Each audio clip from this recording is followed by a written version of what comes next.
नमस्कार मित्रांनो, आरटी प्रवेशासाठी आपण आतुरतेने वाट पाहत होतो.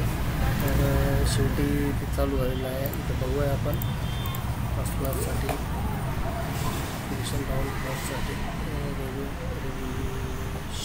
रेग्युलर सिलेक्शन ऑनलाईन ॲप्लिकेशन 16/4/2024 30/4/2024पर्यंत 16/4 काल संध्याकाळी हे फॉर्म चालू झालेले आहेत. आज आहे 17/4/2024 30/4/2024पर्यंत RT ऑनलाईन प्रवेश चालू आहे. तर हे सांगण्यासाठी आपण आज बनवला होता आणि लवकरच आपण फॉर्म कसा भरायचा, सविस्तर फॉर्म कसा भरायचा ते आपण लवकर बघूया. म्हणजे तुम्हाला या संदर्भात व्हिडिओ मिळून जाईल. धन्यवाद.